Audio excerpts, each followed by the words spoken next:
Back on the Boulevard, Thursday, April 25th. As always, here to prove to you there is no such thing as football season. We are presented by the Believe Network, here to lead you in to one of football's biggest nights, the first round of the 2024 NFL Draft. And we have some suspense of our own in the UFL this weekend as we reach the halfway point of the regular season. Hard to believe. It's just flying by. This week, two sacred XFL conference rivalry games that could really shake up the standings. Home underdogs seem to be the theme across UFL Week 5, and I am officially declaring this upset weekend in the UFL. Joined by the producer, director, and owner of Studio Z, Chris Zook. Zook, nights like these, finally, we don't have to sell football to the casuals, because at least for the weekend, it's back in the spotlight, baby. Yeah, I'm excited for this week. Draft tonight, next couple days, UFL all weekend. I'm in heaven. And this year, we get the full day 3 of the NFL Draft and then UFL at night. Right. So maybe some strategic planning going on by the two leagues there. We hope to watch it all. And if you're a UFL fan, you might be watching some of these 6th and 7th rounds and look for some of these guys to play in the league in 2025 and beyond. On tonight's show, it is do or die for the DC Defenders, who desperately need to bounce back with a conference win. The good news, we're back in Audi Field, baby, where Reggie Barlow's boys are unbeaten, hosting a team that they played their absolute best against last season. Will that translate to 2024? We mentioned it already. I think it's upset weekend in the UFL. You got 3 home underdogs, and if you know anything about betting, that could be a recipe for some chaos, some upsets, for ultimately the unexpected to happen. We'll also have an appearance from one of the good guys, one of the few national media personalities who doesn't feel like they're above spring football. That is Mike Ryan. Can't wait to chat with him. We'll talk everything. Battlehawks, Defenders. We talked ratings, attendance. We talked DFS, literally everything. So we'll wrap it up with our Week 5 best bets. We'll take a look at the People Gambler and his DFS selections. Hit us with a like. Go ahead and share RT if you're on Twitter and X so we can keep doing these absolutely free. Let's take a quick glance at our UFL Week 5 standings here tonight. If you're on podcast, Birmingham leading the USFL side at 4-0. Michigan with a loss in Week 4 to drop them to 2-2. Showboats at 1-3 with a head-to-head win over the Houston Roughnecks, who sit in last place in the USFL Conference, but did get their first win last week to make them 1-3. In the XFL, things are heated. Battlehawks on top at 3-1 with a win over the Brahmas, also 3-1. The Brahmas with a win over DC at 2-2, and the Arlington Renegades desperately seeking that first win at 0-4. So let's hop into Week 5, another regional doubleheader for the UFL this weekend, and somehow this one that we're going to start with only being televised in 11% of American homes. Come on, Fox. I mean, I get the Birmingham Stallions are your baby, and I get, people have the app and they can watch both, but if you don't have the app, hit up Zook, please. Please hit him up. He might have a solution. But that doesn't change the fact that Fox is blatantly ignoring the de facto XFL South championship game rematch between Bob Stoops and Wade Phillips. This thing got heated last year, and we have bad blood already. A.J. Smith in his presser said this was the Super Bowl, and he's coming after guys like Donald Payne, who took that XFL South title and a championship appearance away from them when they were in Houston last year. It's San Antonio at Arlington. Brahmas favored by 2.5. Total sitting at 42.5. Forecast looking like high 70s. Some strong winds with a pretty good chance of thunderstorms. So I believe this is the first night game in Renegades history. Should look really cool to get Choctaw Stadium under the lights.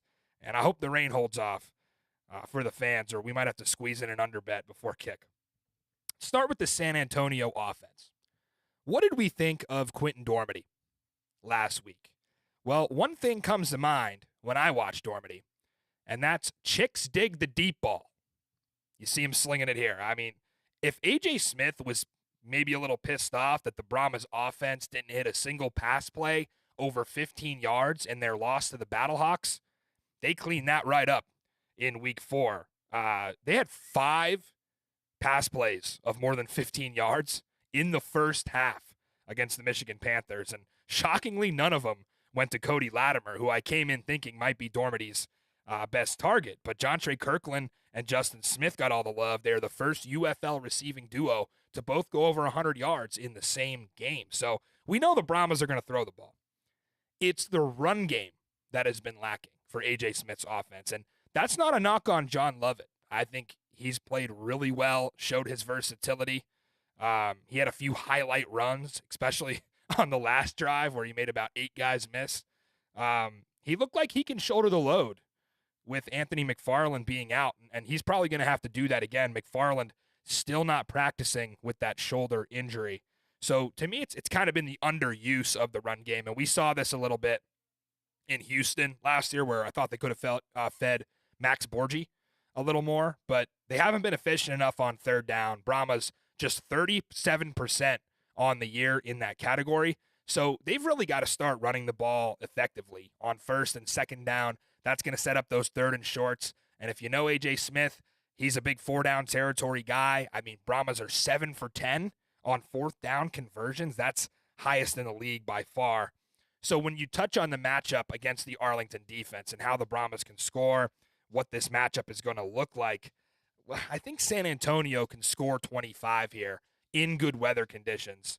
It's the bad weather that might handcuff that pass game a little bit. You might want to tilt that edge to the Arlington defense, but it's looking like it's going to be severe thunderstorms or no rain at all, and there's really going to be no in between. So don't be surprised if we get another delay on Saturday night.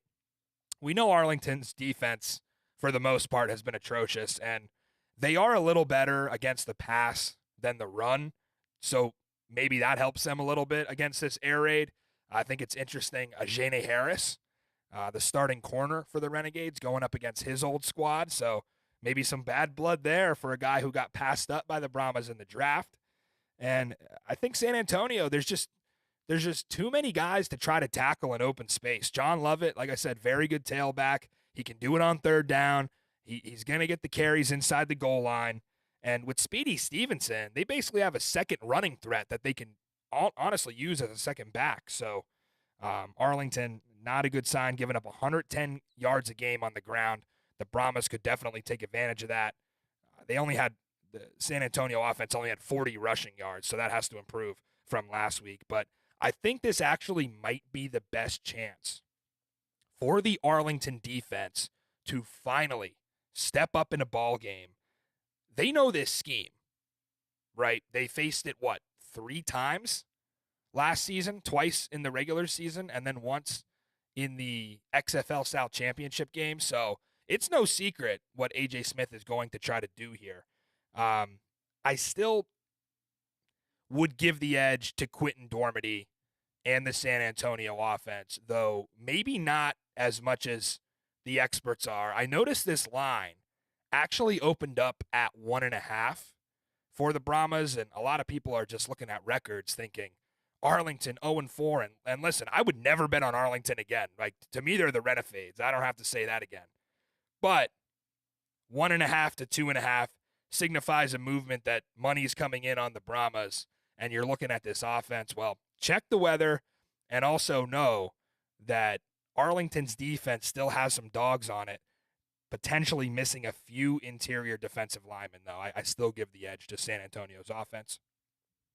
Flipping sides of the ball and looking at the Renegade offense now, man, I don't know. Where do you start with this group? I think it starts up front. They don't have a good offensive line. And they lost Garrett McGinn for the year. That was the, I think, first practice of training camp. That was a dagger.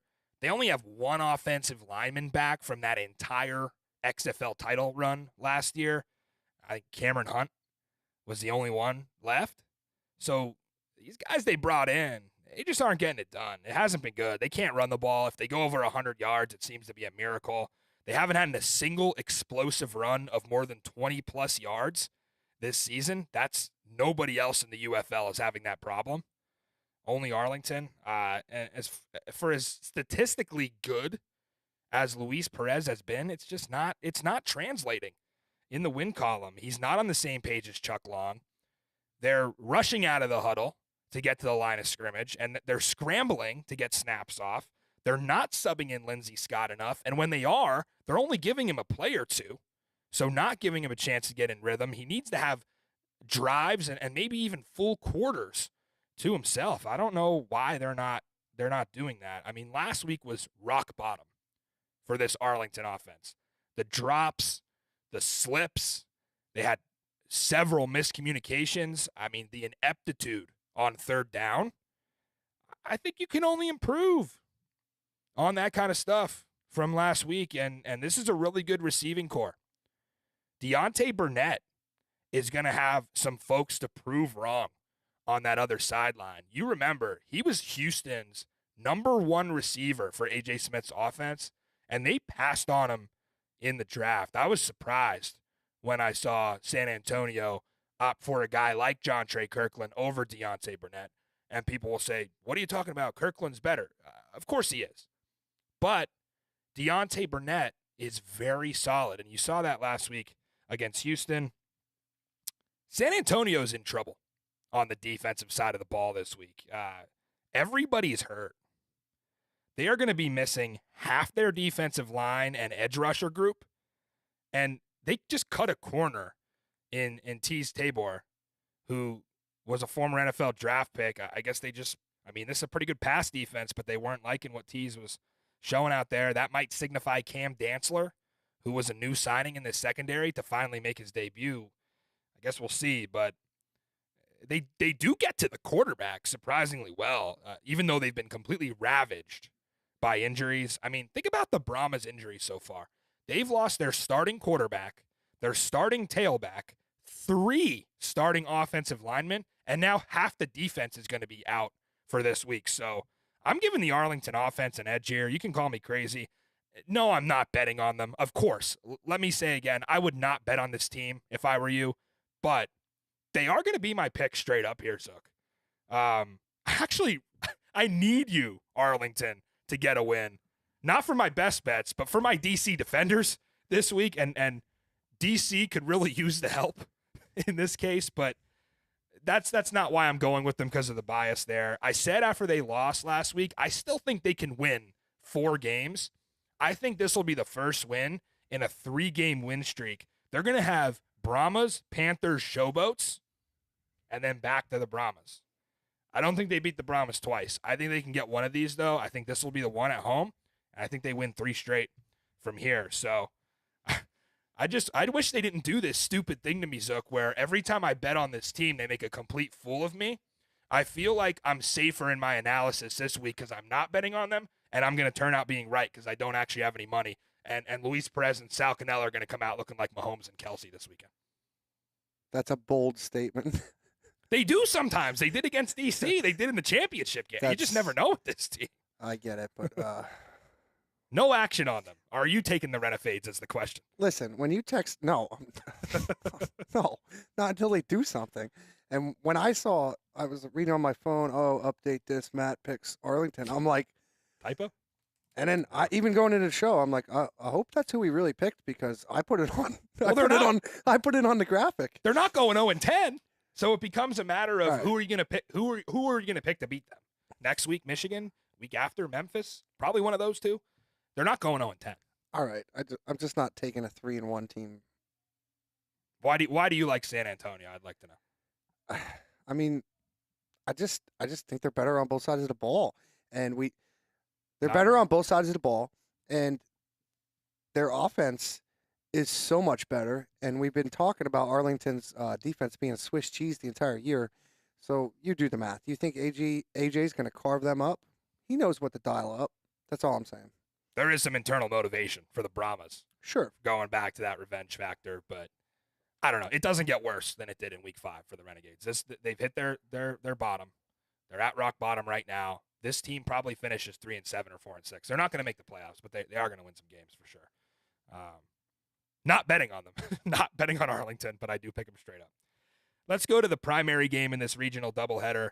And from a TV coverage perspective on Fox, this one is going on in 89% of American homes. And I'm 89% sure Skip Holtz is lying to us when he says this isn't a pre-planned situation with the quarterback room. Listen, it's the Stallions and the Roughnecks on the USFL side. We're going to have Birmingham, again, a large favorite, this time on the road by 7.5. Total is at 42.5. Forecast for H-Town looking like high 70s, some strong winds, could have a pop-up storm just like Arlington, but much less of a chance of rain than that game in Arlington. All right, let's start with the quarterback carousel here in Birmingham. Who's it going to be this week, Skip?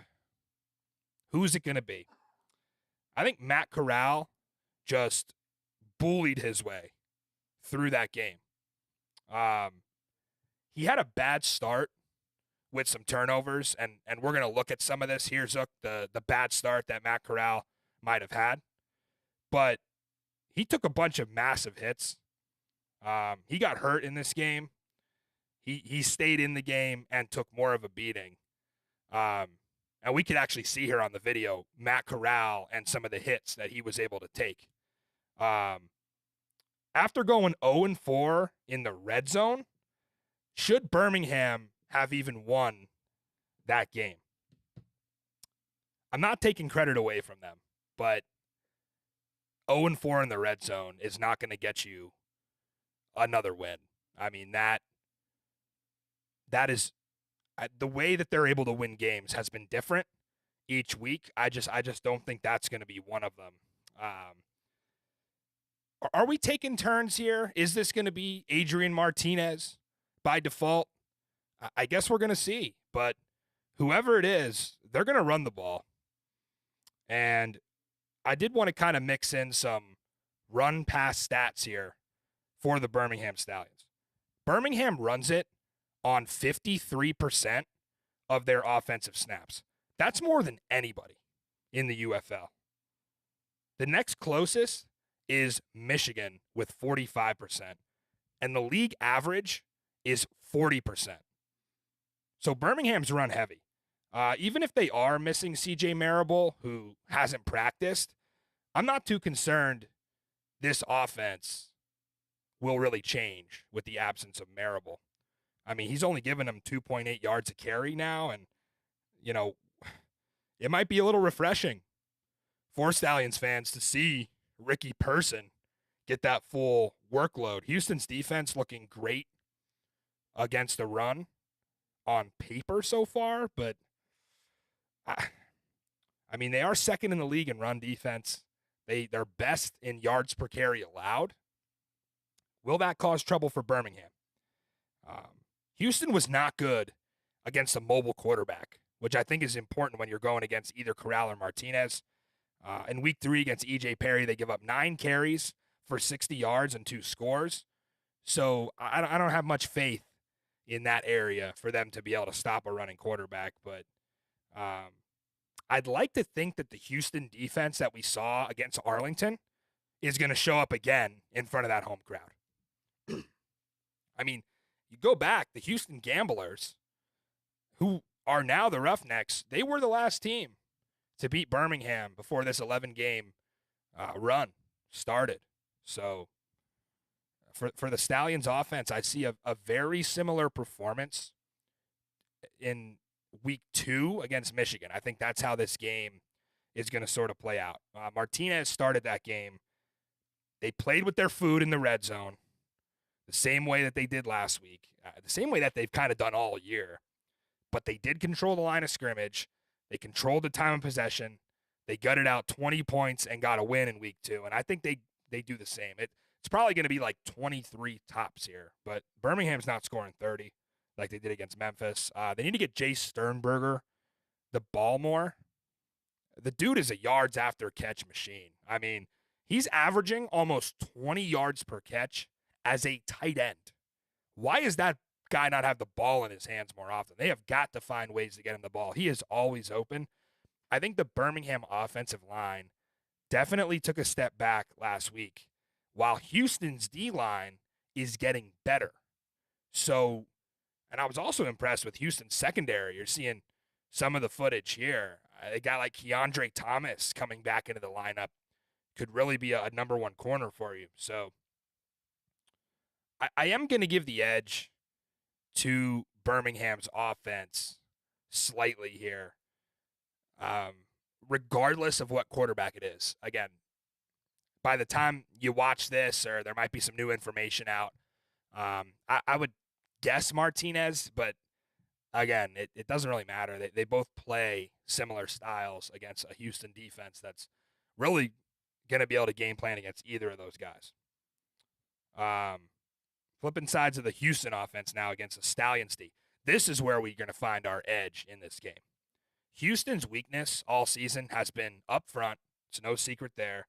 But Reed Sinnett has actually done a pretty good job in that RPO game, getting the ball out fast enough and not taking a ton of sacks.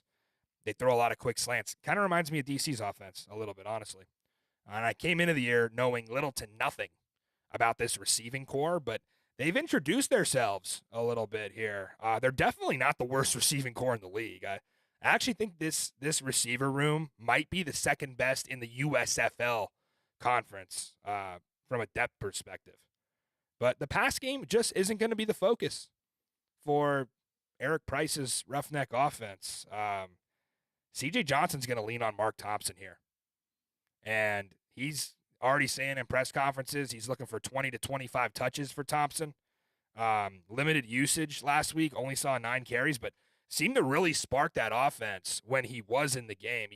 He looked a little uncomfortable at first, but he shook off the pain as the game went on. You could tell he's still a little hobbled, and I know this is a completely overhauled Birmingham defense from the last 2 USFL seasons, but Thompson looked really good against them last year. Actually ran for I think 80 yards and 3 touchdowns. And like we said, the Gamblers were the last team to beat the Stallions before that win streak. So Thompson is capable. Realistically, I don't think you can beat Birmingham with a pocket passer like Reed Sinnett. Birmingham's kryptonite all year is going to be mobile guys who can get around like a Jordan Tamu, who they struggled against last week. They didn't manage a single sack against DC. That will probably change. I look for them to get back to that way they win games, which is to dominate the line of scrimmage in the trenches. Even without Scooby Wright, who I wanted to touch on quick. Scooby Wright suffered a season-ending neck injury. He goes to the IR, ending his season and possibly his career. Just some devastating news. Scooby Wright is a back-to-back spring football champion with the USFL Stallions, and a fan favorite would really be an understatement at this point. It comes to the bond that he's built with that Birmingham community, and as we know, was one of the most electric defensive players to watch during his time at Arizona in college football, where he was being talked about for the Heisman Trophy. So best wishes to the Shark Dog, and wherever his next chapter in life is going to take him. If he wants to play again, I hope he's able to. If not, we know we'll see him again in some form in the football universe. I expect an inspired effort from his teammates playing for him. That he's the heartbeat and the lifeblood of that locker room, the captain of that defense, and they are going to play hard and fast for Scooby Wright. I mean, there's guys like DeMarcus Gates and JoJo Tillery that have been with Scooby Wright with those 2 championship runs, and I know I'm missing a few guys as well. There's a couple of guys who have been part of John Chavis's unit for a while now. So I think big advantage to the Birmingham defense here. I think the Roughnecks are obviously going to try to pound it early, but eventually they're going to have to air it out with Reed Sinnett because they're going to be trailing in this ball game, and that's when things could get ugly. Ponies are the pick for me, Zook, to start 5-0. I'd put this somewhere around a 22-15 type of ball game. I think the smallest of leans on the Houston cover. I do like the home underdog in this situation. I'm not going to bet it. I do love this under. I think these are 2 really good defenses. And Zook, I got to say, you back Houston, they lose, right? Yep. You fade Houston, they beat you. Yep. And you hate this team like I hate the Renegades. I don't necessarily hate them. That's because of Reed Sinnett. Yeah, you see, you're an Eagles guy. That's but right. That has to be a pain in the ass for you. It is a little bit. And again, it's betting this year is a little challenging. We're getting there. I'm not worried about it. Yeah, of course. Yeah, sure. Um, this is a pick for me. Just like I'm not going to pick Arlington at all until they win a game. I'm not going to go against Birmingham until they lose a game. They're just a better quality team, and if you look at them, yeah. So DC sticks with them last week, right? They still win. What's that quotation mark all about? It's just it's an attack. I that, mean, sticks 1 with them second left, victory. in the rain and lightning, whatever. DC gave them everything they could handle, and they still won. So that's what good teams are all about. Not playing well, which Birmingham didn't play well, and still winning. That's all I'm saying. So we both agree Birmingham to 5-0. We both also agree that if Houston was able to pull this off somehow, biggest upset of the season, without a doubt. Well, I think anybody that beats Birmingham at this point, besides St. Louis, will be an upset. I could see that. I also think, like I said, slight lean to Houston on the 7.5. I think they can get inside a touchdown. And I love the under. Not to give away my best bet, but this under is, I mean, these are just two defenses that are going to go after each other. So that is our Saturday night slate. Both night games, so you can actually enjoy a full day of the NFL draft. And if you're a UFL fan, you're going to be want to watch in those 6th and 7th rounds and some guys coming out that could play in the UFL in 2025 and beyond. And then at night, you can kick back for some split screen UFL action. A special guest joined us on the Boulevard tonight, so drop us a like, subscribe to the channel, and if you want more of these, we'll show them to you. Joining us now, one of our most prominent spring football allies in all of sports media. He actually came on the show last year and spoke to us about a vision of the USFL and XFL one day uniting. Welcome to Springball Boulevard, Mike Ryan. Thank you for having me back, Maddie. Thank you for really being the caretaker for spring football. You've been a wonderful champion for the sport. I get almost all of my news from you, and it's not an easy job. So I hope you know that there are people out there that appreciate it. I wanted to give you your flowers. Well, thank you. I really appreciate that, and we appreciate you for tuning in. I wanted to start. How much do you expect the NHL and NBA playoff ratings to suffer when going head-to-head with UFL Week 5?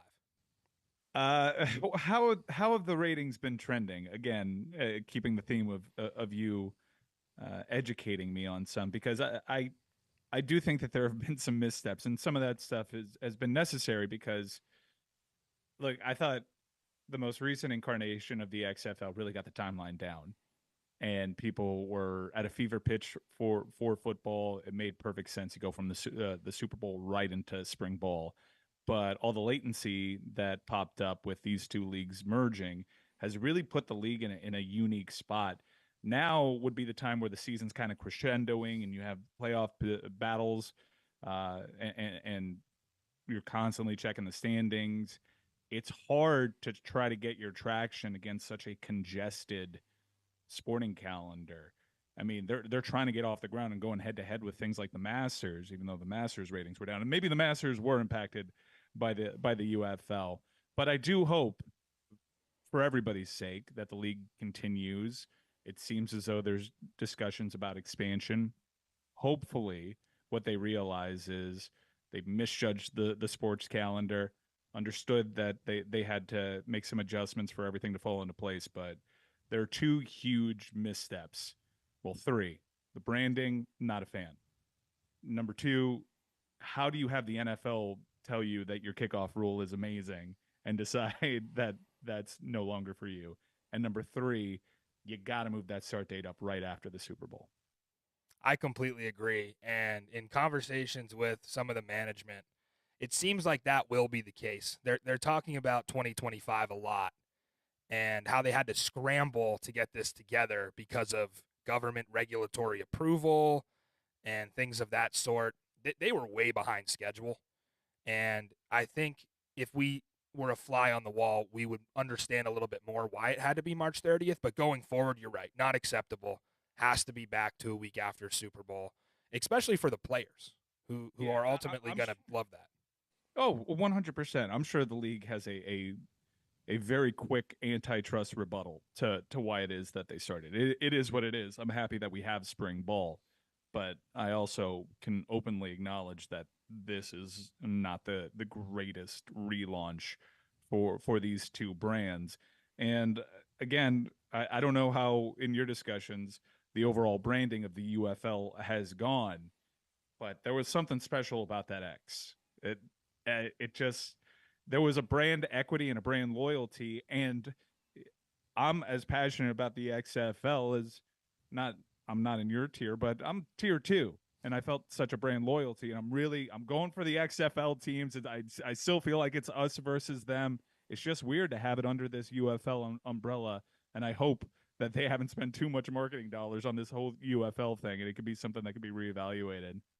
Yeah, it's no secret that all spring football fans were most fond of XFL 2020, and it's been a struggle to get back to that. And you wonder if that has a lot to do with the money that Vince McMahon was willing to invest, or if it's just neglecting things like that bring a big time feel to the sport. Yeah, and I felt like more teams meant more recognizable names. You would have thought that the consolidation, and I do think the talent overall is pretty good, but you have some big marquee names in the world of spring football deciding that this isn't for them. You've covered that in episodes. I really loved your highly informative episode with AJ McCarron, where you realize that the Steel Workers Union is actually representing all these spring ballers. But I think that there's a lot of good data points, Maddie, from how the season has gone so far. I think that they miss certain markets. I'm sure that the dollars and cents say otherwise, but from a television viewing experience, I'd like to see more games.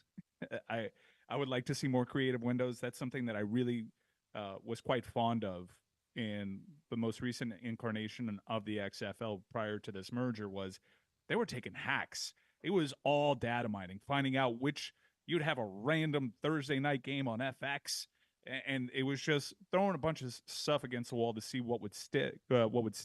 And I know that they're kind of doing that with this regional window that they're trying out. It's all good, but man, the NHL, if you look at from just a quality of play and television ratings, it's ascending. You have good stories to tell, even with baseball, that has found ways to tweak their sport and make it a little bit more captivating. I know that the NBA is their arrow is not necessarily pointing up, but this is the marquee part of their season. A lot of challenges out there for the XFL and for the UFL, and going head to head in the teeth of these to the teeth of these postseasons right now.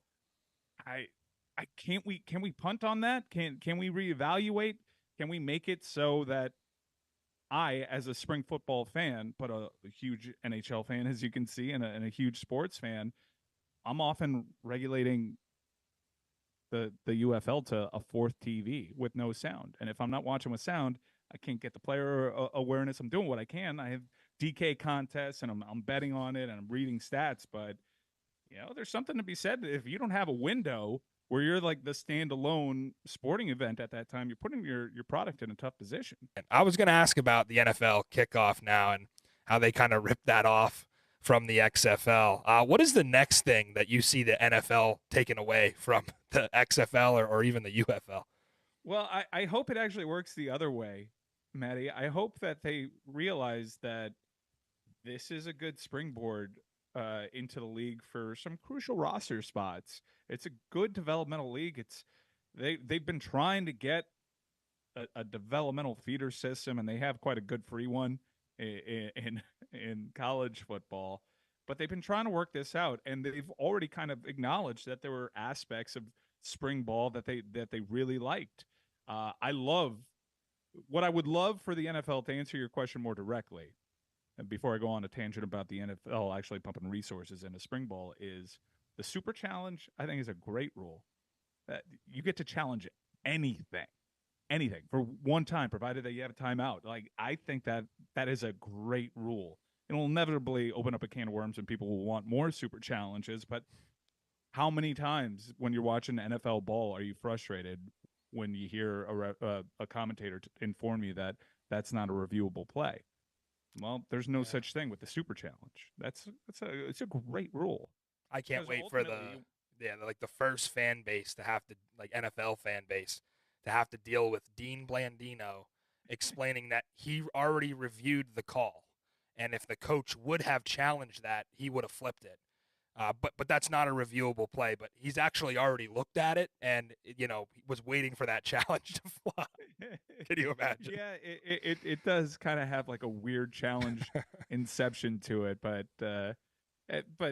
like things like a one-time super challenge on a defensive pass interference. This is that I'm interested in hearing things like that. But on the opposite side of the coin is the NFL is doing just fine without pumping resources into Springball. But I would like they do get something out of it, and football is the national pastime, and it stays in front of sports fans' eyes for another few months.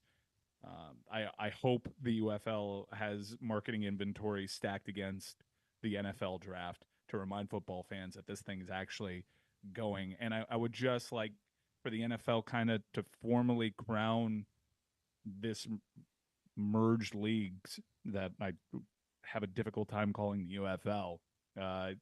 I hope that they see that it's important and they decide to actually do something that they've never been inclined to do, and that's pump resources. Use it as a developmental system for coaches, for referees. There's not many good referees in the NFL. This is a good training ground for them. You have network partners there that you can probably that would love to hear that the NFL is getting kind of involved. Not necessarily have feeder teams because the teams don't necessarily match up, but you know how NFL Europe had logos of the teams that players were under contract for, even though they were on the Rhine Fire. Stuff like that can really go a long way, I think. Yeah, and they are working on building some stars. We talk about a guy like Ja'Cour Pearson. How does Ja'Cour Pearson this week avoid going 0-4 all time against the DC Defenders? Well, relying on his immense talent, this is one of those. It's kind of like a manufactured rivalry. All of them are a little bit in Springball, unless people are physically getting lemons chucked at their head, I guess, in which that's cause for a real legitimate rivalry. But to me, these are the two franchises of XFL, V2, V3. These were good stories, great atmospheres when they're rocking and rolling. How we can actually do that? It's going to be kind of hard because they got a huge amount of quality, especially in that wide receiver core. The skill positions are as good, I think, as we've seen in Springball. Really, I do. But you got old red ass Greg Williams, and he will stop at nothing to be a party pooper. These two teams in this environment, of course, it's going to be the best game of the year. And with DC going 2-2, it's hard for me to be as cocky as I was last year. 3-point dog for Greg Williams and Reggie Barlow in DC. So I'm confident. There you go. There's a bulletin board material right there. That's disrespectful. Everyone's talking about the skill positions that the Battlehawks have. Why don't you go, DC fans, consider this an open challenge. Everyone's talking about the crowds that they have in St. Louis.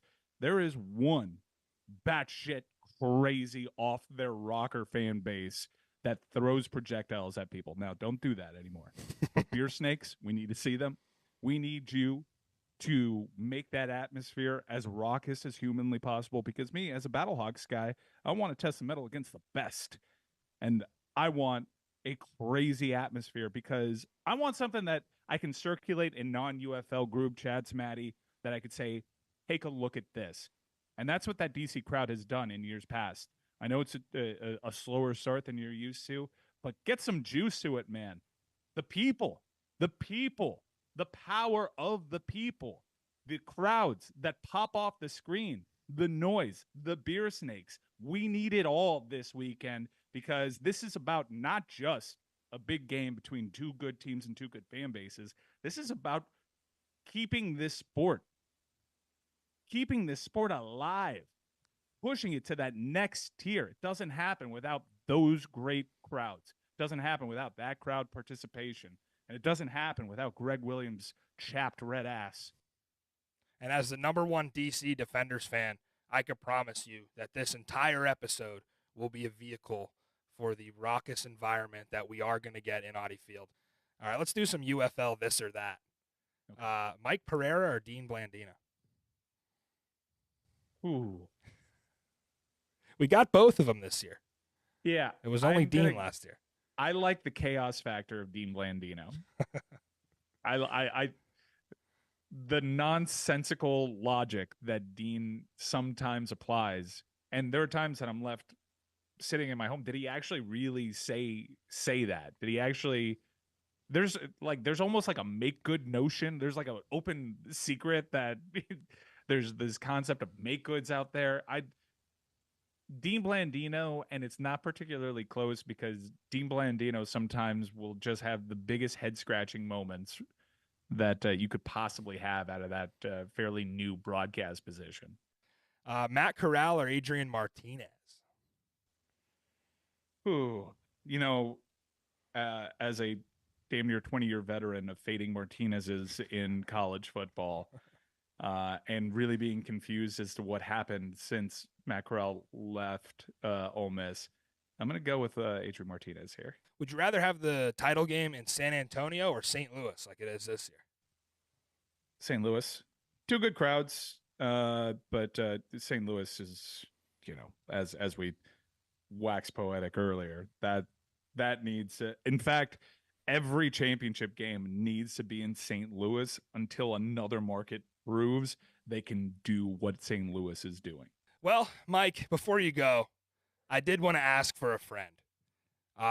Let's say you received this wonderful XFL hat as a media gift at last year's championship game. So this season, you wore that hat while working in the press box of an unnamed UFL team. What would you say to the intern who demanded that you remove that hat because the XFL no longer exists? Wow. Yeah, just asking for a friend. Wow. Whoa. Who did that? Do they not know who you are? I'm not sure. It didn't happen to me. The premier caretaker of spring football? You don't do that to Matty Fresh. You don't. Which team was this so I can hate them? I don't know. I got to ask the guy who told me this story, but that happened to a real life person. You got a general part of the country I can start isolating. It was USFL conference, if that narrows it down. Now the plot thickens. Yeah, but now the plot thickens. Again, I thought it's a great hat, and nice. It's a great hat, and it's a great hat, and it shows that you're for the cause. That unnamed friend. That's how dare they do that? Yeah, can't get this one on the merch friend store. You can add this unnamed friend to our UFL chat. Okay. We need more people being passionate about Springball. Yeah. Well, I appreciate that UFL chat because as you can see here with the Zoom subscription, the winnings from your DraftKings contest have kept the lights on around here at Springball Boulevard. we need more people signing up for that. Yeah. And Maddie has promised in that group chat that if the DC team goes all the way here, he is going to put out a track to really inspire Defender Nation. Shields up, lemons, the whole nine. Jordan Tiamu track. I'm familiar with your work for Penn State, even though I don't like Penn State really at all. There were some bops there, so I'm hoping for a Springball bop. What are we gonna do? Because this is a big week. This is a week that I'm locked in. This is a game that we should all be looking forward to. I'm willing to do this wager. I win. You dress as a psycho Battlehawk fan, complete with feathers and all. You win. I will get you this Zoom Pro membership that you sorely need. Outright. You're not going to give me 3. Not going to give me the points. Got to win outright. It's close enough. I'm on the road. And you have Greg Williams chapter at ads. That is Mike Ryan. Mike, thank you for joining us. And, hey, I'm in. If you're in, I'm in for the bet. All right. That's a handshake. That's a handshake if you can see it. Well, after watching that, some of you may be wondering, how's that a fair bet? Right? I'm going to get a Zoom Pro subscription. He's going to get me in Battlehawks gear. Here's why it's a fair bet. Mike knows St. Louis can't beat DC. He already knows it. You could hear it in his voice. You could see it in his eyes. You could tell it with his bet negotiations. He's thinking, big deal. When I lose, I'll just throw a couple of those Meadowlark dollars, get you a Zoom Pro subscription. I'm okay with my stakes being higher in this situation because my confidence in this game is higher. And I do want to let everybody know that's watching the stream tonight. Thanks for joining us. And we are debuting new merchandise. You can get a Springball Boulevard tee or a hoodie or even the best, a cold can koozie. Keep that Beer Snake beer cold. Link in the description. We just debuted some of that and are going to be adding more as time goes on. All right, you ready to get into this one, Zook? Plug your ears, buddy. We might be able to get this one in before the draft. It was March 8th, 2020, a simpler time in the world of sports, featuring the XFL in all its glory. We had raging beer snakes, savage fan bases, unfiltered sideline interviews, and Bud Light seltzer-stained locker rooms. What a time to be alive. In that version of the XFL, it was a young Jordan Ta'amu who was playing quarterback inside Audi Field for the first time, but not for the DC Defenders, for the St. Louis Battlehawks. And Jordan lost that day, and it didn't take him long to see the light, to see the tradition, to feel the prestige, the winning that was the DC Defenders. So Jordan is ours now. And last year, he goes 2-0 against his former Battlehawks. He crushed the dreams of that entire city by keeping them out of the XFL championship. So now, everything is on the line for DC. It's the streak of 10 straight home wins in Audi Field, a perfect 3-0 franchise mark against St. Louis, and the right to cement ourselves as the greatest fan base in spring football history. It's the Defenders and the Battlehawks. DC, a 3-point home dog. Total is our highest of the weekend at 47. Forecast for the district on Sunday is 85 and partly cloudy with a chance of one big-ass beer snake. I'll see you there. Let's start with the DC offense. How are they going to score on this St. Louis defense? Well, everybody wants to act like DC was so lucky and so fortunate to be in this game with Birmingham last week because the Stallions fumbled twice inside the 5. Oh, they made all these mistakes. That is not the case. DC fumbled on their first possession, too. They sat through a 90-minute rain delay in an opposing locker room. Then they come out in driving rains and they got a punt. Snap goes into the end zone for a safety. So excuse me if I'm not going to entertain the fact that, DC got all these breaks. The Stallions got plenty of them as well in this game. They were in the game because of Jordan Ta'amu and his will to win, and you're going to see the same on Sunday afternoon. Jordan's mobility took pressure off of that offensive line. They settled in up front, and they had their best game of the season. They're improving week to week at an astounding rate, and we identified that trend last week. They went head-to-head with a Birmingham front that had 15 sacks in the prior 2 games, didn't give up a single sack on Saturday night. That doesn't sound ideal for a St. Louis defense that could be missing up to 5 starters with injuries this week. So that front 7 it has some problems on the injury report. The DC receivers are improving as well. If we had a Player of the Week award, it would go to that guy, Kelvin Harmon. 5 catches, and felt like all of them outdid each other as far as big moments. He had 93 yards and a score, and he blocks a punt. I think the St. Louis defense, hats off to them. They looked great on Saturday, and they only allowed 127 yards of offense from Memphis, which is unbelievable. But may I remind you, Battlehawk fans, who you played. You played Memphis. And remember what Birmingham did to that same Memphis team. They smoked them, and then they came out and they struggled with DC's offense. Same thing's going to happen here. I expect that trend to continue. And listen, DC absolutely going to need more of that out of that run game. That backfield, it's going to have to come eventually. St. Louis is very strong against the pass. They're tops in the league in that category. But they haven't been so hot against the run.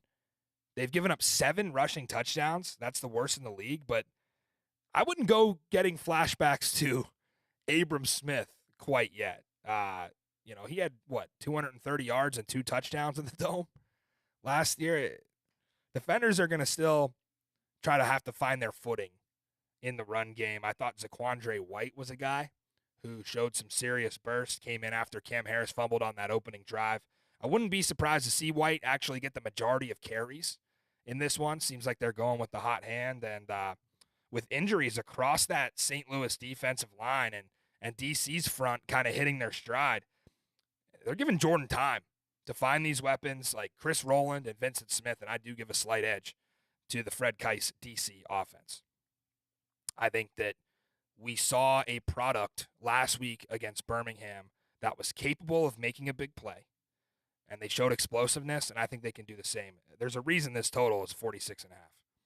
Here's where the Defenders face their biggest challenge of the season: the St. Louis Battlehawk offense. Stats aside, this is without a shadow of a doubt the best offense in the UFL, and I'd go even farther than that. This might be the best offense in spring football history. Better than P.J. Walker's 2020 Houston Roughnecks even. They were one step away from really establishing themselves as that early on, and it was just the run game. And now they figured that out. Jacob Sailors is the best running back in the league right now. I mean, it's the best offensive line in the UFL. They gave up 0 sacks on 45 dropbacks. They sprung Sailors for 6.3 yards a carry.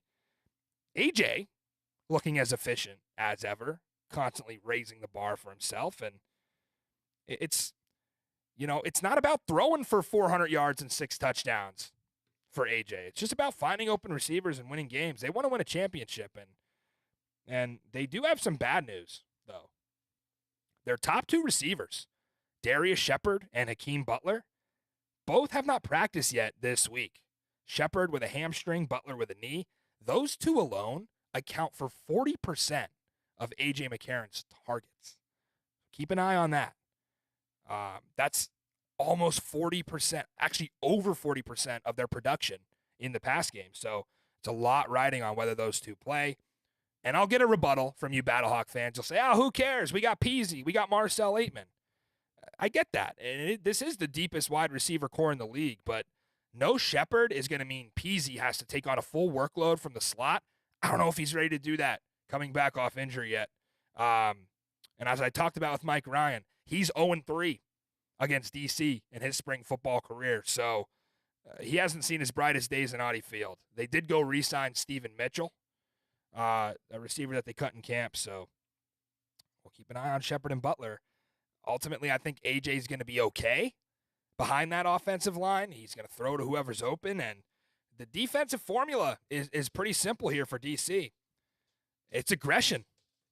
And the DC defense played their best game by far of the season last week. And they did it against the number 1 total offense on paper. So I don't know what more you want. Sure, they could have had some key stops there on the last drive and not allow them to get in the field goal range. But, they're going to have to get to the quarterback. He's going to throw it 50 times. He's going to sling it around Audi Field. And a few of those are going to be interceptable, as they were last season, as one was against Memphis when they took advantage of it last week. So you got to make the plays when they come to you. Got to find ways to limit Sailors. If DC can hold the Battlehawks to under 100 yards rushing and get, 2 or 3 takeaways, I don't care if AJ passes for 300 yards. That's okay. I don't think the Battlehawks are going to score 30 in this game like they have been. And DC has the offense to match up with a banged-up Battlehawks D. You sprinkle in a little bit of that Audi Field magic, which is obviously worth a couple of points, and you're going to get a season-altering DC Defenders victory in this game. This really does feel like do or die, Zook, for the Defenders, and it's the difference between being tied up with St. Louis at the halfway point here or being a full 2 games back. So I think that's going to reflect in DC's effort on Sunday. Who you got? You know who I got. Boo. Number 1, Throw lemons. I'm rocking my gift. He actually took all the lemons out of, oh yeah, there it is. Maybe that was the unnamed friend. He took all the lemons out of his fridge. I would have chucked some at him. You guys know what's coming. It's this propaganda against DC. It's You got not, lucky last week to be right about Birmingham. They didn't cover. It's not propaganda. Yeah, here we go. You got St. Louis offense, best quarterback in the league. Yeah, how'd they look last year against DC? Calm down. I can't St. ever Louis calm down against- offense, best running back in the league. St. Louis offense, best wide receiver in the league. Come get it. And Let's they all go. they all malfunction inside those walls, Well, I mean, as you witness your Sea Dragons do. well, again, you guys got to like throw lemons and change the course. Drink some beers. Try get to the change snake the going, momentum of the game or whatever. And Fight some people. did we say Like this that last? Did we say year. this last week?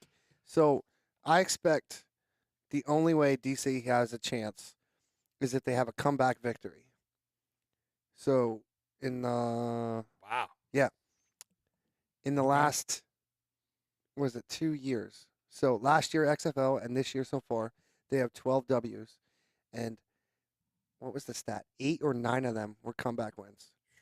That is a horrible recipe for success. Well, Last year they were good enough to do it. They're not this year.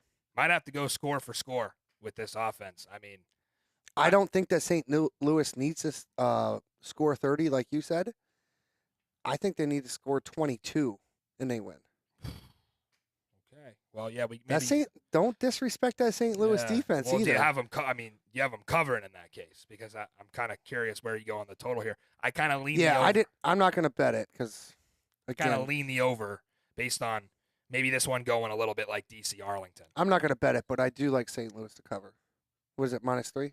At 3, Yeah, Yeah. I like them to cover. I actually got it at a little better value, which will come up here soon. But all right, we know you want to watch a draft, so we're gonna breeze through this one because it's a good game. We'll watch it, but it's kind of a snooze fest. Closing out the weekend, it's a USFL conference tilt featuring 2 teams with starting quarterbacks that actually left the game with injuries in week 4. EJ Perry for Michigan headed to the IR. Case Cookus still toughing it out. They ran out of room to list Cookus's ailments on the injury report, but he's still going to play probably. It's the Panthers and the Showboats. Memphis, slight favorite here, just 1.5. Totals are lowest of the weekend at 40.5. And forecast for the Liberty Bowl says mid-80s and cloudy with a slight chance at a storm. So some pop-up storms all over the South. I'm going to be honest here. This is a tough game to handicap. Every now and then we get kind of a stay-away special where you feel like the books have already beat you. This is that to me. You could present me really any number of outcomes here, and I wouldn't be shocked unless it goes into like the 30s and we get a shootout. I don't think that's going to happen, but we'll start with the Michigan defense. Really, only edge I could find here is that the Michigan defense is definitely better than the Memphis offense. They're the heartbeat of this team. Mike Nolan, certainly proud of this unit, and that's their whole identity as a team. Relies on the defense, and they did give up a ton of yards to San Antonio, but I think they struggled a lot with the Brahma speed. Memphis doesn't have that speed, and at the end of the day, Michigan still gave up less than 20 points, which not a lot of teams have done. In fact, I don't think anybody has done against the Brahmas. So the key here is Michigan plays great second halves on defense. They're best in the league on third down, allowing less than 35%. I expect them to bounce back here against a Memphis offense that, frankly, might be the worst I've ever seen in spring football. I mean, it's terrible. They played 4 quarters of football last Saturday, and they had 127 total yards of offense. They are allergic to the second half. They have 6 touchdowns the entire season and 6 touchdowns in the first half. What is that? I mean, this team hasn't found the end zone once in the second half, 4 games into the season. And it's going to get worse if Case Cookus continues to get banged up. Not to mention, top 2 receivers, Dawood Davis, Vinny Papali, both limited in practice, and I'm sure they'll play. Everybody is having to play hurt for Memphis because of how dire this situation is. They had a little bit of the run game going, but it only lasted a drive. Edge goes to the Michigan defense. I think they dominate up front, and that'll be the story there. Flipping sides of the ball, not too much to get into other than E.J. Perry is out for the year. And that marks the third day one starting quarterback that is out. So you could talk about offensive line play being subpar with injuries to Garbers and Garantano and now Perry. Cookus has been battered. Is that why some of these fringe NFL quarterbacks are not playing in this league? I don't know. I think you look at the NFL and we're getting just as many quarterback injuries. So it's happening all across football, and it's just something you have to deal with.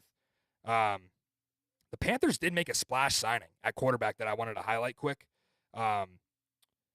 Bryce Perkins. That name kind of jumped off the UFL transactions page at me because I remember him from Virginia, and he was a star in college. That Virginia football program has only had 3 winning seasons in the last 15 years. He was there for 2 of them. To put into perspective how good he was there, he was the only quarterback ever to lead them to the ACC championship game, and he was second-team All-ACC, only behind who other than Trevor Lawrence. So, actually, Perkins, one of only 2 college quarterbacks in 2019 to pass for 3,000 and rush for 700. The other one, Zook, Jalen Hurts. So where'd this guy come from in Bryce Perkins? I really want to see him play. He's not going to play this week. But he spent the last 3 years with the LA Rams. He got a couple of regular season starts with them when Stafford went down. So it's really hard for me to watch this Perkins film and say, oh, yeah, Danny Etling is going to start the rest of the year. I don't know. Bryce Perkins looks really good. But it's going to be Etling on Saturday afternoon or Sunday afternoon. And he's going to get a crack at a Memphis defense that is dead last against the pass. They completely fold on third down. They just cut a starting safety in Christian McFarland, and they have another 4 defensive starters on the injury report. So I think that Memphis front can match up, but the Michigan O-line looking sort of thin last week with giving up 6 sacks to the Brahmas. I don't know. To me, Memphis doesn't really do anything well. And I can't bet on Memphis here. I also wouldn't be shocked if, like I said, Memphis was to pull out a win. I don't know. This could be a pretty important game with USFL conference playoff positioning. I don't know. I feel like with Memphis you could get big passing plays, and with Michigan, right? You got Marcus Sims, who, you know, I would take the under in this game, but then Sims is just going to go catch 3 80-yard touchdowns on me. Like he leads the UFL in receiving, and he's just an explosive play machine, deep threat. So this is a coin flip, but I'm going to go Michigan here, Zook, with the pick. Like I said, defense too good. Low scoring game, probably right around the total. But again, this would be actually the 3rd upset that I'm picking this week. This is upset week in the UFL, so get ready for it. For you, I'm going the other side. Wow, really? I actually didn't expect that. You never show me your picks, which I like that you don't, because I like to react. Wow. Wow. I'm going in this one. I think the defenses are somewhat equal. Comes down to the quarterbacks for me. We got Cookus greater than Danny Not So Dimes. Well, yeah. Etling is, yeah.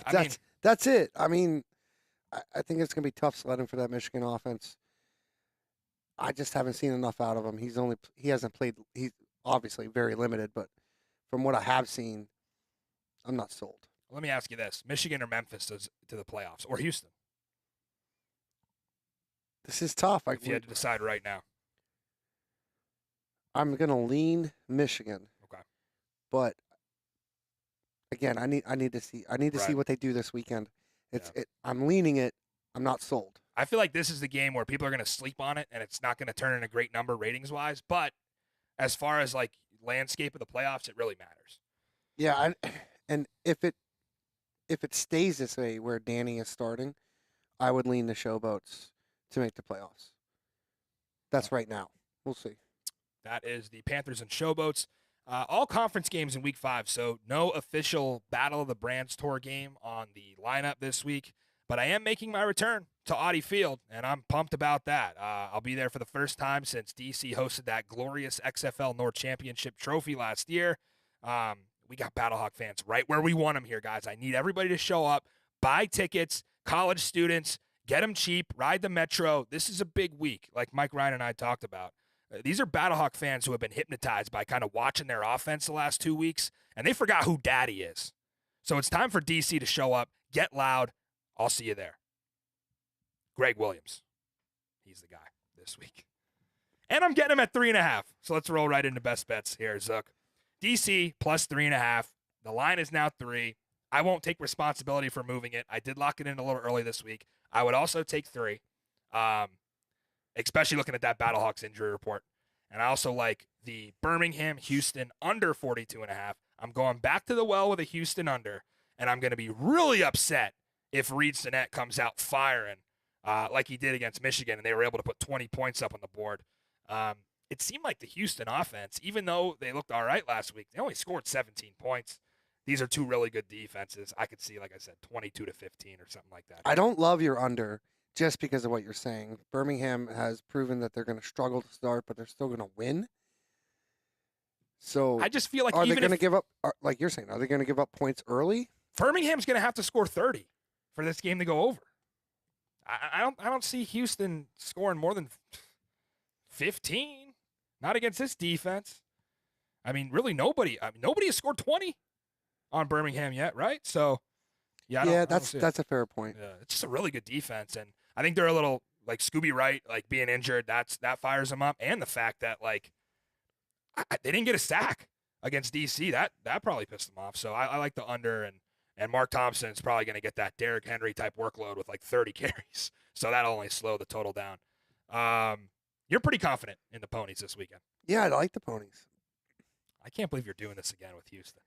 Haven't you learned? I learned with Arlington. As bad as I wanted to take the Renegades again as a dog because I think they're actually going to win. I mean, Houston, you back them, they lose for you. You fade them, they beat you. It's the Here same you go thing. again. Fade them again. I don't see them sticking with them at all. Yeah. First half maybe, but this is a full game bet at -7.5, and I have complete confidence in this. I didn't tell you this, but I actually did put 2 units on this. I will give you credit. Ooh, is that your pony? I don't know. That's I will give you some credit because a very profitable betting strategy is to forget what happened last week and try it again. And that's kind of what like I would like to do with Arlington, but I refuse to do it because it's been so bad over the history. Yeah, and I agree with that. I'm not doing that either. Like this can't happen But twice to you, can it? Well, it can, and here we go. I can't believe you're fading Houston with an Eagles jersey on. Reed Sinnett was once an Eagle. I like me some Reed. Yeah. I'm sorry. You just don't have enough firepower. I think it's close. I think it's going to come down to a conversion or 2. But that only 3 plays. We had 5 last week. We kind of learned our lesson. We almost went 5-0, but then Arlington choked that game away on Sunday. So to recap best bets, I got Birmingham and Houston under 42.5. I got DC plus 3.5 on Sunday. And Zook is rocking with the ponies, 7.5-point road favorite against Houston. All right. Ready for DFS, Zook? I didn't forget this week. Let's check out the People's Gambler. Not if I'm on Enzo, you feel me? Welcome to the Lou. We back, baby. We feel good to wear the blue. Just chill. They already know what it is, man. Can't be fucked with.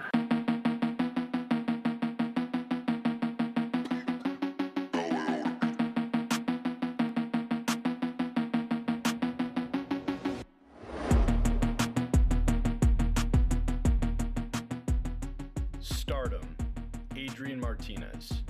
It's pretty obvious what Skip Holtz is doing. He is rotating starting quarterbacks until one separates himself from the other. Martinez was absolutely lights out in his lone start this year, throwing for 334 yards and 2 touchdowns against the Showboats 2 weeks ago.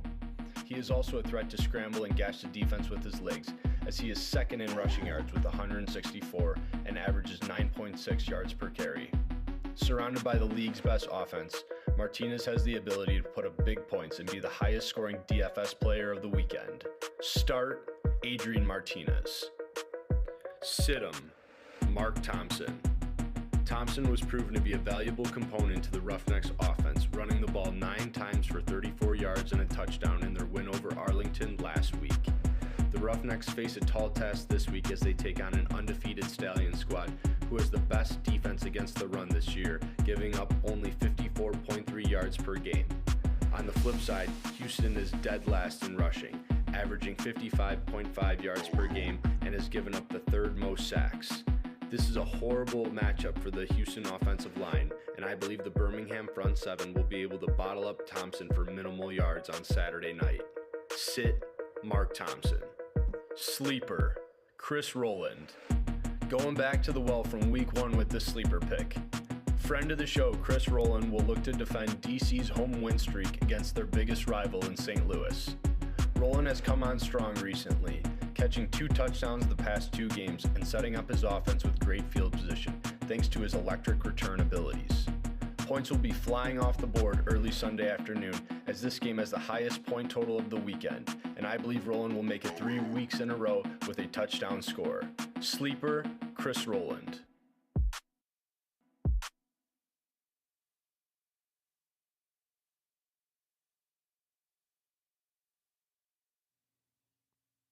Keep rolling, rolling, rolling, rolling. Chris Rowland going to score 4 touchdowns this weekend. Why not? I think the Bears are still on the clock. I'm impressed, Zook, with us tonight. We said we'd get off before they made the selection. They're still on the clock. Who are they going to take? Who knows? Caleb Williams at minus 20,000. But I do remember in the UFL draft, or at least the XFL side of it, Lindsey Scott Jr. was the number 1 pick. Can we please use him and stop having our number 1 draft pick sit on the bench, Arlington? We need you to win this week. We need you to knock the Brahmas down a spot in the standings, so when DC moves to 3-2, they don't move to 4-1. For the producer, director, and owner of Studio Z, Chris Zook, I'm Matty Fresh, and you always remember, there is no such thing as football season. Enjoy the UFL weekend, and we'll see you Sunday night.